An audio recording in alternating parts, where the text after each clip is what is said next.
Hello students, welcome once again in Shri Shyam Study Point. और जैसा कि आपको पता है कि हम ट्रांसपोर्टेशन पढ़ रहे हैं ह्यूमन के अंदर। तो हमने जो इस चैप्टर के अंदर इस टॉपिक प्रीवियस लेक्चर्स के अंदर ह्यूमन सर्कुलेटरी सिस्टम के बारे में पढ़ा है कि किस तरह से ह्यूमन है वो ह्यूमन के अंदर जो ब्लड है वो सर्कुलेट करता है। तो today we will discuss about the heart beat and cardiac cycle and pulse.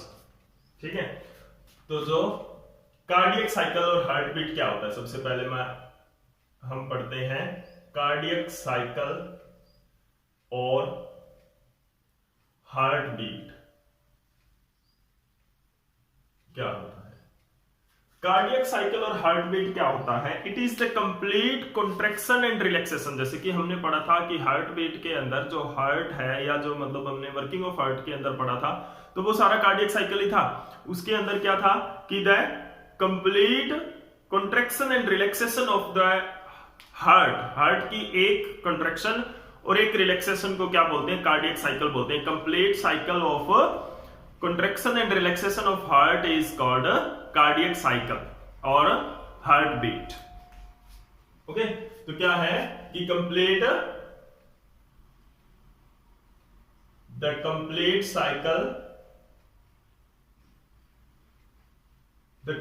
Cycle of contraction and relaxation of atria, both atria and ventricles and ventricle of heart is called, क्या कहते हैं उसको? is called cardiac cycle. उसको क्या बोलेंगे? Cardiac cycle बोलेंगे। किसको? कि जो कंप्लीट कॉन्ट्रैक्शन एंड रिलैक्सेशन है हार्ट की। जैसे जिसके अंदर देखो क्या होता है कि हार्ट एक बार सिस्टोलिक कंडीशन के अंदर आता है, एक बार डायस्टोलिक कंडीशन के अंदर आता है। तो इसके अंदर क्या है कि इट इंक्लूड, और हार्ट बीट क्या है? Heart beat is the contraction and relaxation of heart beat। क्या है? वन contraction and relaxation, एक contraction और relaxation, one contraction and relaxation of atria and ventricles कि एट्रिया और वेंट्रिकल्स के वन कॉन्ट्रैक्शन और रिलैक्सेशन, जिसके अंदर क्या होता है कि जैसे कि ये हार्ट है, इसके अंदर क्या होता है? 4 चैम्बर्स होते हैं। तो जब एट्रिया कॉन्ट्रैक्ट होते हैं तो उस टाइम जो वेंट्रिकल है वो क्या होते हैं?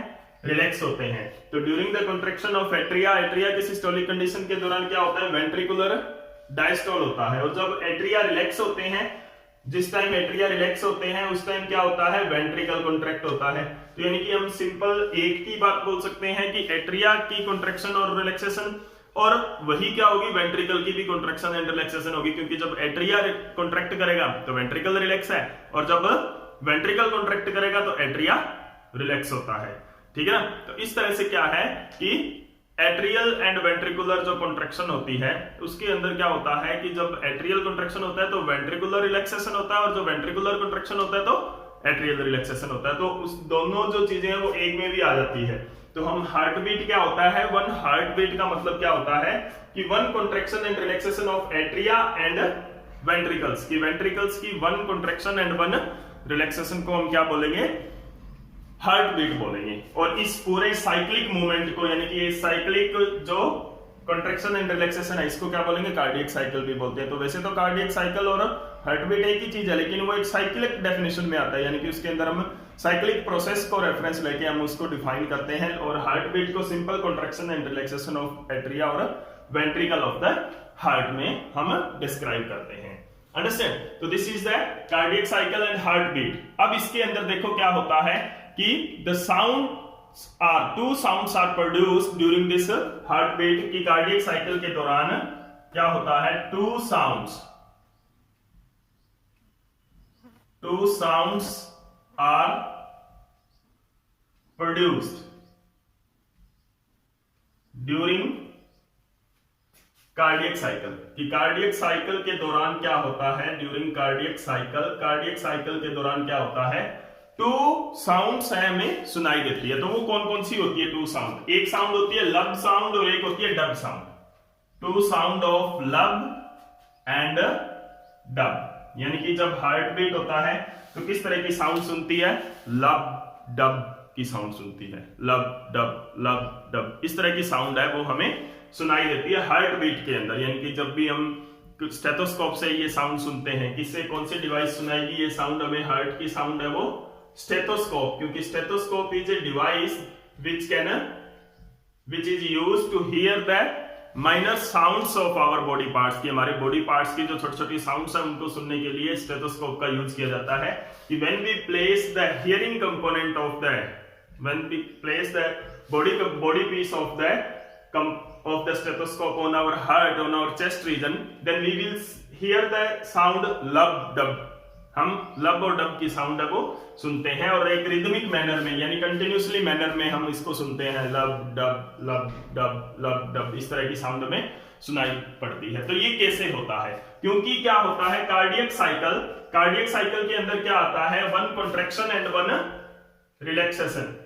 कार्डियक साइकिल में क्या आता है, one contraction and one relaxation. ये क्या है, कंप्लीट कार्डियक साइकिल बनाते हैं। तो जब कॉन्ट्रैक्शन ऑफ एट्रिया होंगे उस दौरान क्या होंगे, जो एट्रियोवेंट्रिकुलर वॉल है वो ओपन होंगे during the contraction of atria and relaxation of ventricle. जब एट्रिया की कॉन्ट्रैक्शन होगी और वेंट्रिकल की रिलैक्सेशन होगी तब क्या होगा, एट्रियोवेंट्रिकुलर वॉल यानी कि bicuspid and tricuspid valve get open और जो सेमिलुनर वॉल है वो क्लोज हो जाते हैं। ये चीज समझने के लिए आपको कार्डियक साइकिल जो हमने प्रीवियस लेक्चर के अंदर पढ़ा था वर्किंग ऑफ ह्यूमन हार्ट के टॉपिक में, उसके अंदर आपको अच्छी तरह से समझना पड़ेगा ये। तो ये क्या होता है कि during the contraction of atria के कॉन्ट्रैक्शन के दौरान the atrioventricular valve open and semilunar wall close हो जाते हैं। ओके, तो सेमिलुनर वॉल जब क्लोज होते हैं तो वो एक साउंड आती है, जैसे भी कोई भी डोर है वो क्लोज होता है तो एक साउंड देता है कि अगर कोई डोर है, कई बार हवा से हमारा जो रूम का या क्लासरूम का जो डोर है वो एकदम जब क्लोज होता है तो एक साउंड आती है वहां पे, यानी कि जोर से एक आवाज आती है उस गेट के बंद होने की। तो उसी तरह की साउंड जब एकदम ये डोर क्लोज होता है, ठीक है ना, जैसे कि ये एकदम ये डोर क्लोज हुआ तो इस तरह की साउंड यहां पर निकलेगी। तो वो जो साउंड है वो ये साउंड होती है लब डब। तो ये क्या होता है कि द लब sound is produced by the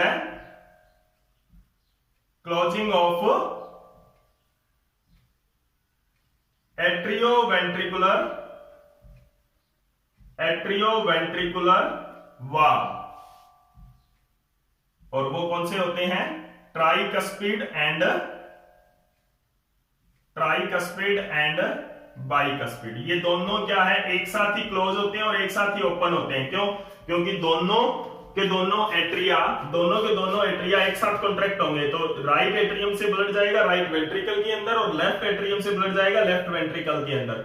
ये जो ब्लड जाएगा वो ट्राइकस्पिड वॉल के थ्रू जाएगा और ये जो ब्लड जाएगा वो बाइकस्पिड वॉल के थ्रू जाएगा। तो जब दोनों की कॉन्ट्रैक्शन सेम होती है, सेम टाइम पे होती है, तब क्या होगा, दोनों में से ब्लड जो है वो भी क्या है, सेम टाइम में ही इसके अंदर जाएगा। तो यानी कि ट्राइकस्पिड और बाइकस्पिड वॉल दोनों सेम टाइम में ओपन होते हैं और उसी टाइम क्या होंगे, सेमिलुनर वॉल है वो क्लोज हो जाएंगे। ठीक है, तो ये क्या है, उस टाइम कौन सी साउंड आएगी, डब साउंड प्रोड्यूस होगी। तो it is by the closing of semilunar wall, it is closing of semilunar wall. Semilunar wall के क्लोजिंग होने की साउंड ये होती है डब साउंड। तो जब एट्रियल कॉन्ट्रैक्ट होंगे तब कौन सी साउंड देगा, कॉन्ट्रैक्शन ऑफ द एट्रिया। ठीक है, ये कब होगा, इट ऑकर्स व्हेन द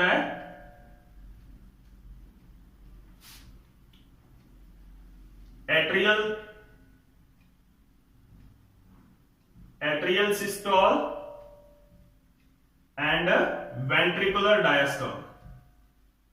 जब वेंट्रिकल रिलैक्स होगा और एट्रिया कॉन्ट्रैक्ट होगा तब डब की साउंड आएगी। और ये कब होगा? जब वेंट्रिकुलर जो है वेंट्रिकल्स हैं उनके अंदर क्या होगा, वो कॉन्ट्रैक्ट होंगे। तो वेंट्रिकुलर सिस्टोल एंड एट्रिया जो है वो डायस्टोल जब होगा उस टाइम आएगा। यानी कि क्या होगा कि जब when the ventricle contract, उस टाइम क्या होंगे, एट्रिया रिलैक्स होंगे। तो वेंट्रिकल कॉन्ट्रैक्ट हुए, एट्रिया रिलैक्स हुए, तब वेंट्रिकल कॉन्ट्रैक्ट होंगे तो bicuspid and tricuspid valve gate closed end semilunar wall है वो ओपन हो जाएंगे। तो ये क्या होगा, जब वेंट्रिकल कॉन्ट्रैक्ट होंगे, during the contraction of the ventricles the bicuspid and tricuspid wall get closed and a sound of lub is produced. Okay, and opening of semilunar wall takes place. Opening of semilunar wall होगी। और जब ये relax होंगे तो atria contract होंगे, तो उस time क्या होगा, ब्लड ये वाल ट्राइकस्पिड और बाइकस्पिड ओपन हो जाएंगे और ये वाल क्लोज हो जाएंगे, सेमिलुनर वाल, during the relaxation of ventricle. Ventricular diastole के दौरान सेमिलुनर वॉल क्लोज हो जाएंगे तो इनके क्लोज होने की साउंड आएगी। तो यानी कि हम ये कह सकते हैं कि जब वेंट्रिकल कॉन्ट्रैक्ट होते हैं तो जो एट्रियोवेंट्रिकुलर वॉल है, ट्राइकस्पिड और डाइकस्पिड वॉल है, वो क्लोज हो जाते हैं, तो उनकी क्लोज होने की साउंड सुनती है हमें, जो कि लब साउंड होती है। और जब एट्रिया रिलैक्स होते हैं, वेंट्रिकल रिलैक्स होते हैं, वेंट्रिकल्स जब रिलैक्स होते हैं तो ये वॉल ट्राइकस्पिड और बाइकस्पिड ओपन हो जाते हैं वापिस और सेमिलुनर वॉल क्लोज हो जाते हैं, तो इनकी क्लोज होने की साउंड सुनती है डब साउंड। तो एक कार्डियक साइकिल के अंदर क्या होगा, एक बार एट्रिया कॉन्ट्रैक्ट होगा, एक बार रिलैक्स होगा। तो एक बार एट्रियोवेंट्रिकुलर वॉल क्लोज होंगे, एक बार सेमिलुनर वॉल क्लोज होंगे, ठीक है ना। तो दोनों साउंड हमें एक कार्डियक साइकिल के अंदर सुनाई देती है, जो कि लब एंड डब साउंड होती है। तो कई बार क्वेश्चन आ जाता है कि साउंड क्यों प्रोड्यूस करता है, जो ह्यूमन हार्ट है वो साउंड क्यों प्रोड्यूस करता है। तो ड्यूरिंग कार्डियक साइकिल है, जो क्लोजिंग ऑफ वॉल जो होते हैं हार्ट के, वो क्लोजिंग ऑफ वॉल की साउंड आती है, ठीक है ना, जिसको साउंड ऑफ हार्ट बोलते हैं। अंडरस्टैंड। उसके बाद में क्या आता है, उसके बाद में आता है हमारा हार्ट रेट। हार्ट रेट क्या होता है, the beating of heart. Heart beat समझ में आया, one contraction and one relaxation, one contraction and one relaxation क्या होता है, हार्ट बीट होता है।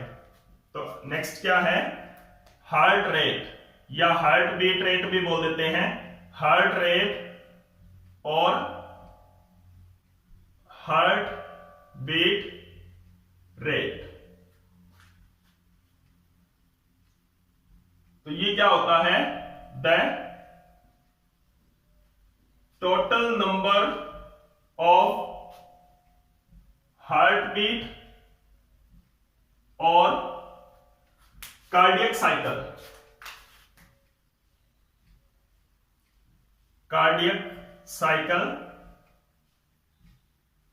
कंप्लीटेड इन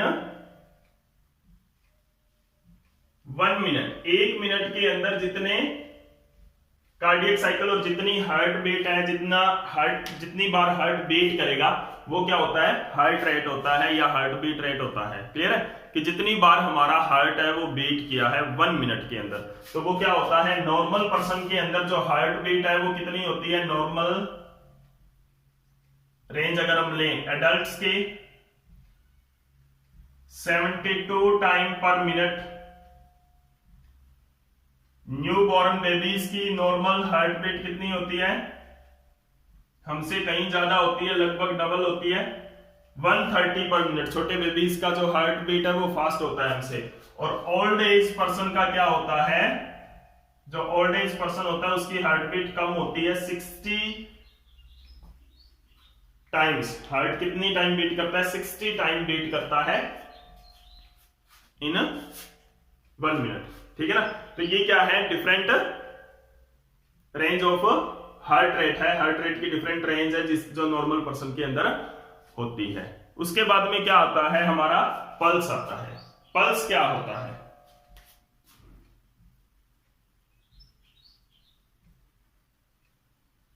पल्स होता है the rhythmic distension in the wall of artery की वॉल में, जो हमारी बॉडी की जो आर्टरी है उसकी वॉल में रिदमिक डिस्टेंशन होना, ओके, बाय वेंट्रिकुलर कॉन्ट्रैक्शन। कि जब वेंट्रिकल कॉन्ट्रैक्ट होता है तो उस टाइम क्या होता है कि इसके अंदर एक डिस्टेंशन बनता है। कैसे डिस्टेंशन बनेगा कि जैसे मान लो कि ये यहां पर क्या है, पल्मोनरी आर्टरी है, मेन आर्टरी है, ठीक है। तो जो लेफ्ट वेंट्रिकल है, कौन से वेंट्रिकुलर कॉन्ट्रैक्शन की बात हम कर रहे हैं, लेफ्ट वेंट्रिकुलर कॉन्ट्रैक्शन की हम बात कर रहे हैं, ठीक है ना। तो यहां पर क्या है कि जब वेंट्रिकल कॉन्ट्रैक्ट होता है तो blood is push with high pressure, high pressure से ब्लड को पुश किया जाता है। जब हाई प्रेशर से ब्लड पुश होगा तो द वॉल ऑफ आर्टरी, यानी कि जैसे कि ये आर्टरी है, जब वेंट्रिकल रिलैक्स कंडीशन में होता है, यानी कि वेंट्रिकल जब डायस्टोलिक कंडीशन के अंदर होता है तो उस टाइम क्या होता है, इसके अंदर लो प्रेशर में ब्लड आता है, ठीक है। लेकिन जब वेंट्रिकल कॉन्ट्रैक्ट होता है, during the contraction of ventricle blood it push the blood with high pressure, ज्यादा प्रेशर से ब्लड पुश करेगा तो the wall of artery feel much more pressure, ज्यादा प्रेशर वॉल के ऊपर लगेगा एंड इट स्ट्रेच, जो वॉल है वो क्या हो जाती है, स्ट्रेच हो जाती है इसकी। इसको हम क्या बोलते हैं, तो ये क्या होती है, स्ट्रेच होती है। एक टाइम जब वेंट्रिकल कॉन्ट्रैक्ट होते हैं, जब रिलैक्स होगा वेंट्रिकल तो दोबारा नॉर्मल शेप में आ जाएगी, फिर स्ट्रेच होगी, फिर नॉर्मल शेप में आ जाएगी, फिर स्ट्रेच होगी। तो इस तरह से जितनी बार वेंट्रिकल कॉन्ट्रैक्ट करता है उतनी बार ये स्ट्रेच होती है। तो ये क्या हमें लगती है, it feels like, it feels और seems to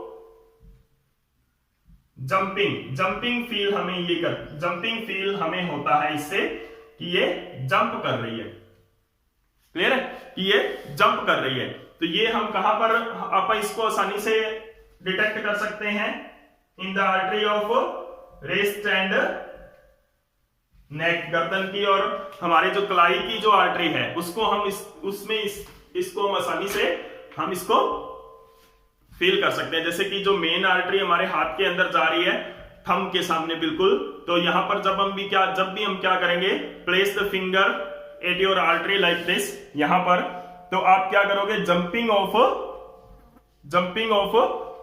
blood vessel artery, आपको यहां पर फील होगा कि एक वेन है वो जंप कर रही है, तो वो डिस्टेंशन इसके अंदर हो रहा है, रिदमिक डिस्टेंशन होगा वो, ठीक है। 1 मिनट में 72 टाइम होगा वो, क्योंकि जितनी बार हार्ट बीट करेगा उतनी बार वो ब्लड को पुश करेगा, क्लियर है। तो ये क्या है, रिदमिक डिस्टेंशन होता है जिसको पल्स बोलते हैं। और डॉक्टर इससे क्या है, हमारा फीवर भी चेक करते हैं, क्योंकि हाई फीवर के अंदर हार्ट बीट है वो फास्ट हो जाती है। तो डॉक्टर क्या करते हैं, आपने कई बार देखा होगा, डॉक्टर एक आइडिया लेते हैं, डॉक्टर क्या करते हैं 2-3 सेकेंड्स के अंदर देखते हैं कि कितनी बार जो वेन जो आर्टरी है वो जंप की है, ठीक है। तो जितनी बार जंप की है तो 3 सेकंड में उतनी बार क्या होगी, वो हार्ट रेट होती है। तो यहां से अपन जो हार्ट बीट का रेट हमने जो लगाया है वो कितना होना चाहिए, 72 टाइम पर मिनट होता है। तो यानी कि ये लगभग 1 जो हार्ट बीट है ये कितना टाइम लेती है, 1 हार्ट बीट लेती है 0.8 सेकंड में 1 हार्ट बीट कंप्लीट हो जाती है 0.8 सेकंड में, ठीक है। तो 2-3 सेकंड में कितनी होनी चाहिए, 2 सेकंड में 3 से 4 टाइम है वो जंप करनी चाहिए। तो अगर उससे ज्यादा टाइम जंप कर रही है तो यानी कि आपकी बॉडी के अंदर हार्ट बीट तेज है, फास्ट है, तो डॉक्टर उससे पता लगाते हैं। तो this is all about the cardiac cycle, heart beat rate and pulse. This is all about the human circulatory system के बारे में हमने ये सारा कुछ पढ़ा है। उम्मीद करता हूं कि आपको ये टॉपिक पूरी तरह से क्लियर होगा। और अगर आपको ये वीडियो अच्छी लगी तो लाइक एंड शेयर जरूर कर लें और साथ में के साथ चैनल को सब्सक्राइब कर लें ताकि नेक्स्ट जो अपलोड होगी उसकी नोटिफिकेशन आप तक पहुंच सके। Thank you.